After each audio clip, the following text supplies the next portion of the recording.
Welcome, and y'all tuned in to another edition of Homage Speaks. What will homages do? Homages paid. And right now, I know y'all didn't think that I was gonna let that ride. And we had I don't know if it was an upset last night because I told Irvin Hawkins that I picked Miami to beat the Patriots last night. Um, and that happened. Jay Cutler has defeated the two teams that was in the Super Bowl with a 5-5 record. 63% of his passes completed and 15 touchdowns this season. But he wasn't the man for the job. He couldn't get it done. Colin Kaepernick was gonna have this team in playoff contention. If Jay Cutler's 5-5, Colin Kaepernick was expected to go at least 7-3, 6-4, and I don't see that happening. But that's neither here nor there. We're gonna talk about the task at hand, and that's the problem with the New England Patriots. Right now, I'm trying to tell y'all that this team is about to unravel and be exposed before our very eyes. They abandoned the run because they couldn't run against Miami, so they just went straight past. And then you saw what it really looks like when they just go straight past with the personnel that they have without Gronkowski. It's not a good look. They need Edelman out there. Kevin Hogan, yeah, believe in that if you want to, but they need Edelman and they need Gronk, the two veterans on that team, the two playmakers on that team to open up the game for Brandon Cooks to make his explosive plays. Um, Deion Lewis and James White in the passing game, that was non-existent. Tom Brady looked like a shell of himself. He actually looked like he was 40 years old. But give some credit to Miami Dolphins defense. You can't run the ball on them, so you have to go to the air attack. And I don't care what you say, they still got one of the best defensive lines in the country. Um, but I mean in the NFL. But I also believe that that team overachieved last year, and I had them going 8-8. Let's see where they end up. But last year that team overachieved, so they came in with high expectations this year. But they still, in my opinion, was about a year, maybe 2 years away from being something potentially special in that division. But the Patriots' inability to get off the field on third down on defense hurt them all night. Jay Cutler carved them up. But make no mistake about it, Tom Brady going 0 for 11 on third down was uncharacteristic and something that we have never seen. We haven't seen that in years. He is 7-9 versus the Miami Dolphins. He has played every team in the NFL on the road. He only has a losing record against 4 teams on the road.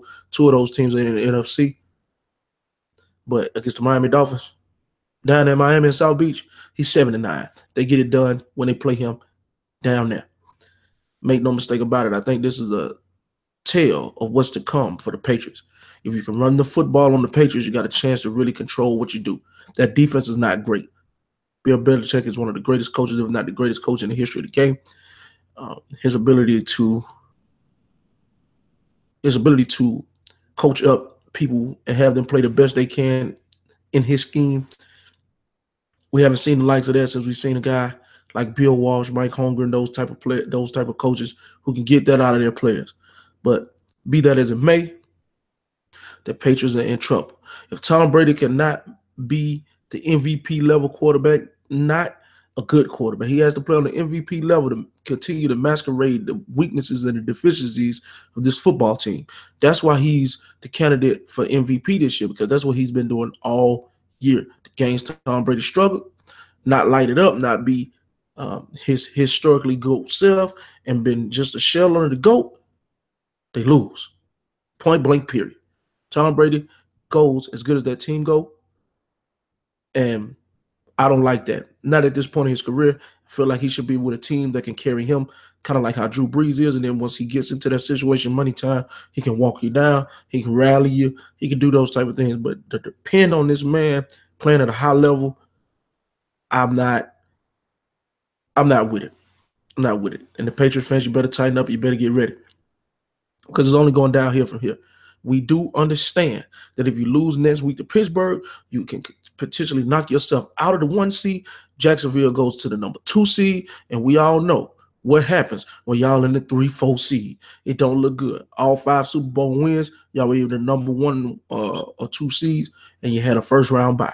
You better tighten up, and you better tighten up quick because AB, LB, BB, they are coming to see you. Mike Tomlin, he said he been waiting on it. And ever since he made that statement, his team took care of business. So make no mistake about it, they will be ready to go come Sunday when they see the New England Patriots. Y'all coming off a short week. Woo-wee. Jeremy Flanagan, I don't want to hear no excuses when it go down. And with that being said, that marks another edition of Harmon Speaks.